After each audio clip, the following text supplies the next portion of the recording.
They had given everything, love, shelter, and a second chance at life to two children who once had nothing. But when time carved wrinkles into their faces and silver into their hair, those same children turned away. One morning, an elderly black couple stood on the edge of a mountain road, watching smoke rise from the home that was no longer theirs, sold behind their backs by the very ones they called family. With trembling hands and tear-stained eyes, they began walking toward an abandoned cabin where even the wind sounded lonely. No one believed they would survive there, but what they built out of that ruin would become something the world would never forget. In the quiet hills of North Carolina, where mist clung to the treetops and mornings began with the hum of cicadas, lived James and Martha Green, an elderly black couple whose love had outlasted poverty, loss, and time itself. Their story wasn't written in wealth, but in sacrifice. Decades earlier, when they couldn't have children of their own, they opened their hearts to two orphans, Caleb and Naomi. They gave them food before they ate themselves, shoes before buying any for their own feet, and dreams that stretched farther than their small wooden house. James worked in a sawmill. Martha cleaned houses for families who never looked her in the eye. Yet every night they prayed, not for money, but for their children's happiness. Years passed. The children grew. They went to college, moved to the city, and built lives that glittered far from the red clay roads of their youth. Calls became less frequent. Visits turned into excuses, but the couple never complained.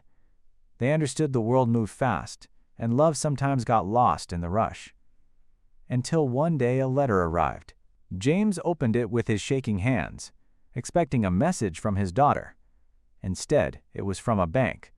The house, their home of 40 years, had been sold. Their names weren't even on the papers anymore. Heartbroken but dignified, they packed their belongings into 2 old suitcases. James took one last look at the rocking chair he built, at the pictures on the wall, and whispered, "Let's go, Martha. Home is where love still lives." NNTHAT walk down the dusty road, away from everything they knew, would lead them to a broken cabin hidden deep in the mountains, a place where no one expected them to survive, but where they would create something miraculous. The cabin stood at the far end of an old dirt road, crooked, hollow, and forgotten. Half its roof sagged inward, the windows were cracked like old memories, and ivy crawled across the door as if trying to hide the pain within. When James and Martha first saw it, they didn't see rot. They saw a chance to begin again. They swept out the dust, patched holes with scraps of wood, and lit a fire that coughed to life after years of silence. The air inside smelled of smoke and earth, but to them, it smelled like survival. That night, as rain whispered on the roof, James took Martha's hand and said softly, "We're not starting over, love. We're just continuing where they stopped walking with us." And days turned into weeks. The couple worked like time owed them a second chance. James rebuilt furniture from fallen branches. Martha planted wildflower seeds near the porch, humming old gospel tunes as the soil turned under her hands. The cabin, once lifeless, began to breathe again. NNBUT. The mountain wasn't as quiet as it seemed. When Martha walked down to the town market for supplies, the stairs followed her like shadows. Conversations stopped mid-sentence.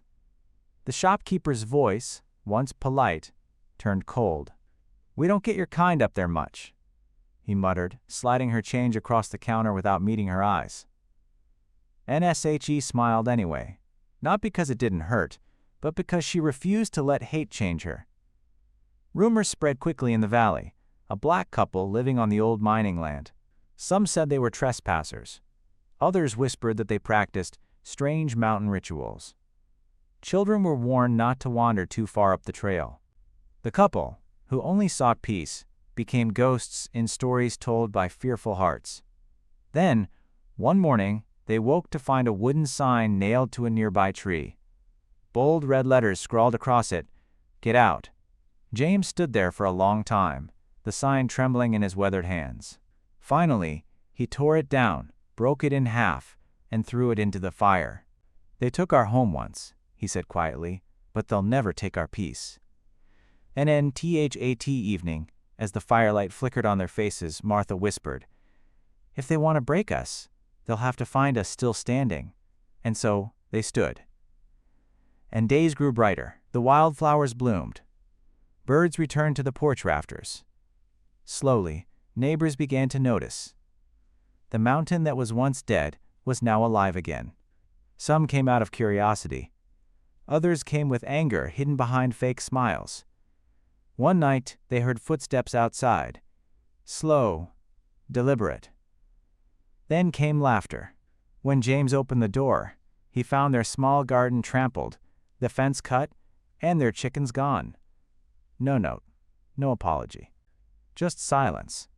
Martha sat quietly, tears glistening in her eyes. "Why do they hate what they don't even know?" she whispered. James didn't answer. He just took her hand and said, "Because love scares the loveless." In the weeks that followed, they rebuilt everything that was broken, again. The garden grew taller. The flowers spread wider. And somehow, the pain made their love bloom stronger. From the distance, that old cabin began to glow. Not from fire, but from life. The same people who once whispered about the haunted black couple now drove by slowly, watching in disbelief. The forgotten mountain was turning into something beautiful, and that beauty began to challenge their hate. Men in but hate, when ignored, grows desperate. And the peace James and Martha built was about to be tested in a way they could never imagine. Would you like me to continue with Section 4, Climax, approximately equals 400 to 430 words next? The emotional explosion where the violence, injustice, and turning point of their story hit full force? You said, the night it happened, the sky was darker than usual, a storm rumbling deep in the mountains. Martha had just placed a pot of soup on the fire when James heard the first sound, gravel crunching under tires, headlights carved through the trees.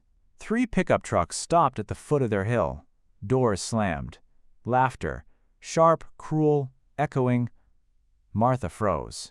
James, NHE, stepped onto the porch, his hands trembling but empty. "We don't want any trouble," he called. Voice answered from the shadows.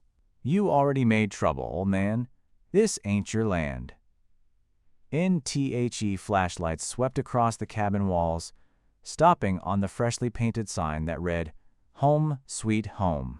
The men burst out laughing. One of them picked up a rock and hurled it. Glass shattered. Martha screamed as shards rained across the floor, and James moved instinctively, shielding her. "Leave us alone."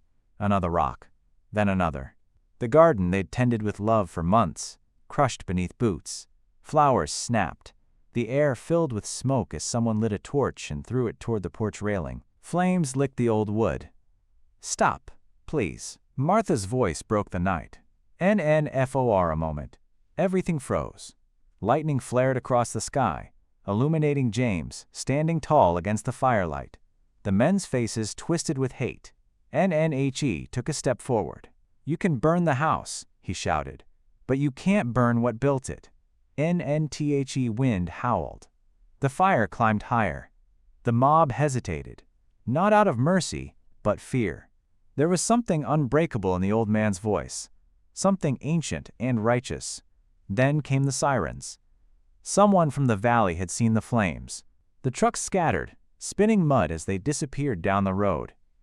Martha collapsed into James's arms, coughing from the smoke. He held her tightly, whispering, "It's okay, love. It's okay," even as the cabin walls groaned behind them. When the firefighters arrived, half the house was gone. But the two of them stood outside, side by side, covered in ash, holding hands. In the ashes of that mountain cabin, the world saw what hate tried to destroy, and what love refused to surrender. Because sometimes the bravest act of defiance is simply staying. When the flames finally died, only silence remained. NTHE cabin. Their dream, their pride, their symbol of peace, was reduced to blackened beams and drifting smoke. Yet amid that ruin stood James and Martha, hand in hand, faces streaked with soot, eyes steady. NNTHE sheriff took notes. The firefighters moved quietly, but no one could meet their eyes for long. Everyone knew what had happened, and everyone knew why. And still, the old couple said nothing. Not because they were weak, but because they had already said everything with how they had lived. In the following days, news spread across the valley. Photos of the burned cabin appeared online. Strangers came up the mountain. Black, white, brown, carrying wood, nails, food. They rebuilt what hate had destroyed, piece by piece. Martha would sit on a fallen log, guiding them with that gentle smile. "A garden grows again," she'd whisper. Months passed. The new cabin rose from the ashes, brighter, stronger, surrounded by fresh flowers that seemed to bloom faster than before. But James never forgot that night. He would often stand on the porch, watching the sunset burn red across the horizon, the same color as the fire that once tried to erase them. One afternoon, a young reporter asked him, "How did you find the strength to stay?" James looked at the rebuilt garden, the same earth that had once been trampled, and said softly, "In. Because, if we leave, hate wins, and I've spent my whole life refusing to let hate win." NNHI's words rippled far beyond that mountain. The story of the couple who turned a ruined cabin into paradise spread across the country, a reminder that resilience is louder than hate, and love can grow in the hardest soil. NNTHE cabin still stands today. The laughter of visiting children echoes through its halls. A wooden sign by the entrance reads, "N. Built twice, once by hands, once by hope." And every person who passes through that door feels the same quiet truth. NTHAT racism can burn homes, but it can never burn humanity. NNSO. The question remains, NHOW, many more homes must fall before we finally learn to build together, not apart.